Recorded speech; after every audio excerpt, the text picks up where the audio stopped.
Well, it comes down to this. Brittney Griner is home, and a lot of Americans are very happy about that. But Paul Whelan is not home. And 4 years in a Russian prison, no sign that that will change anytime soon. And certainly my next guest not happy about that. David Whelan joins us right now. He is the brother of Marine Paul Whelan, kind enough to join us. David, it's very good to have you. And I know these are trying circumstances. I know you had publicly said yourself, as did your brother, you were very happy to hear the news on Brittney Griner, but has it pushed your brother further back? Not at all. And I think all Americans should be happy that Brittney Griner is home.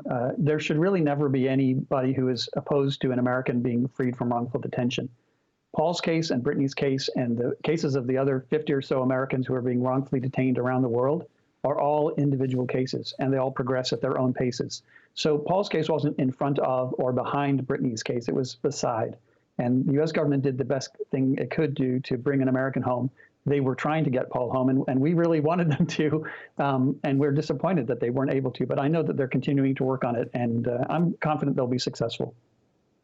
I understand, David, that the administration did, in fact, give you a heads up that your brother would not be included in this deal.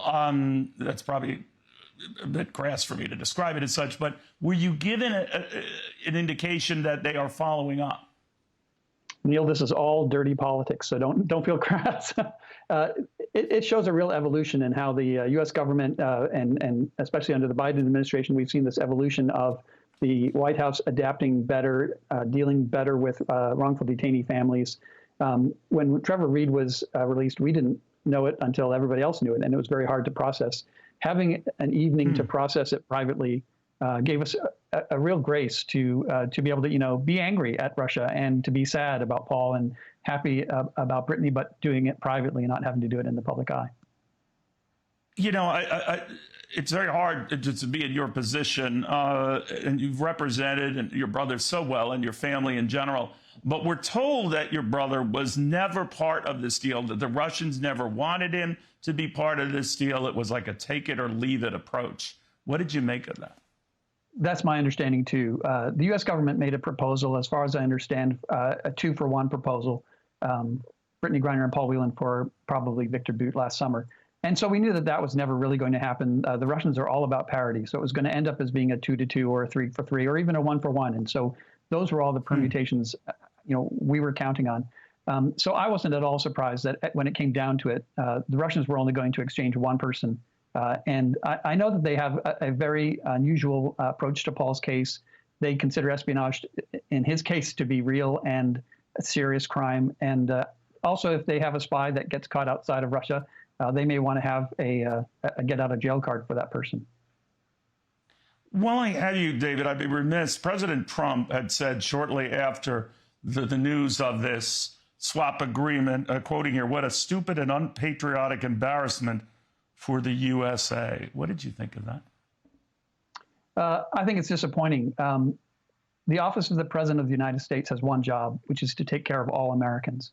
And I think that what President Biden did was to take care of an American who was in peril and bring home the American that he could bring home. So it's disappointing that a former president would have that sort of perspective. Now, 2 of the years your brother was held in Russia were under Donald Trump. Right.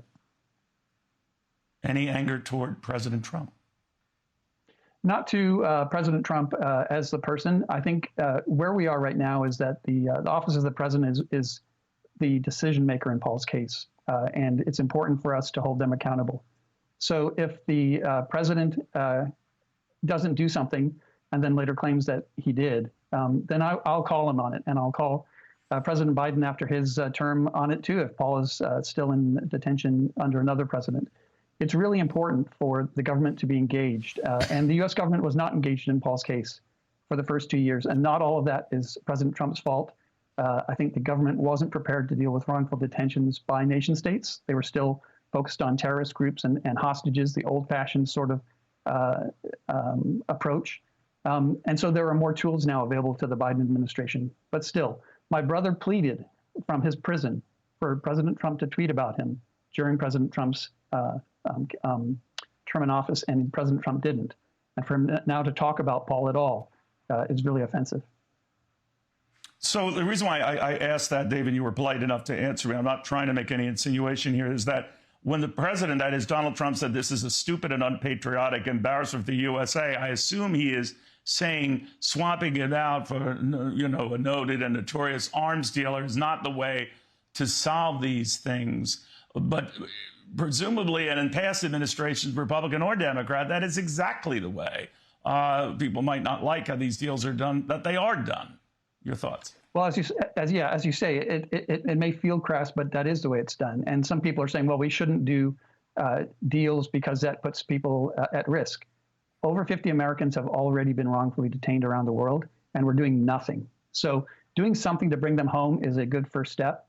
And if the people who are in power in Congress or in the agencies and the U.S. government don't like that, then they should come up with ways to fix it. President Biden signed an executive order last year that gave people the permission, the maybe responsibility to start coming up with strategies for dealing with wrongful detentions of Americans, to try to get ahead of this problem, to be preventative rather than reactive. And so, you know, perhaps the people who are worried about it should fix the problem rather than complain. You know, David, I was just wondering, though, that there's a deal like this. We could talk about all those other prior deals under administrations going back to John Kennedy in 1962. Does it encourage nefarious activity? In other words, the Americans are so hot to trot to get a valued American or well-publicized American out that they will do anything and everything. So we will try to capture an American on nefarious terms in the hope that some of our biggest crooks and terrorists are ultimately freed themselves. What do you think? Well, you know, that is the risk, right? The Kremlin is obviously a bully. They're thugs. They're murderers. We don't want to be that country.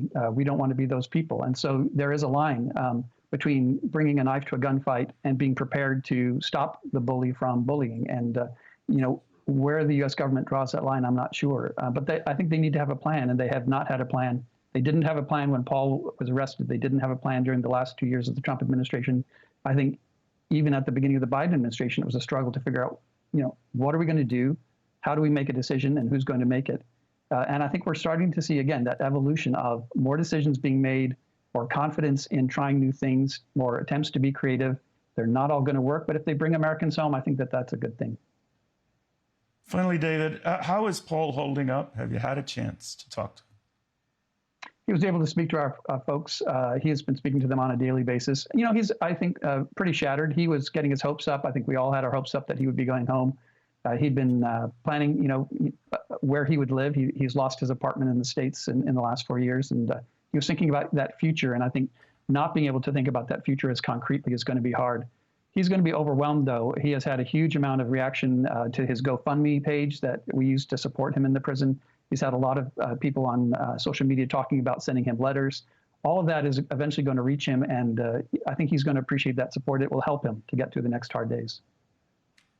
I'm sure he appreciates your support as well, David. You're one heck of a brother. David Whelan, speaking on behalf of his brother, David Whelan, or Paul Whelan, I should say, and both men, again, we're very, very happy to hear Brittney Griner's release, and have since then and after that moment chose not to play politics with all of this.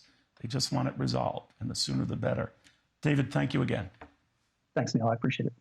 I'm Steve Ducey. I'm Brian Kilmeade. And I'm Ainsley Earhart. And click here to subscribe to the Fox News YouTube page to catch our hottest interviews and most compelling analysis.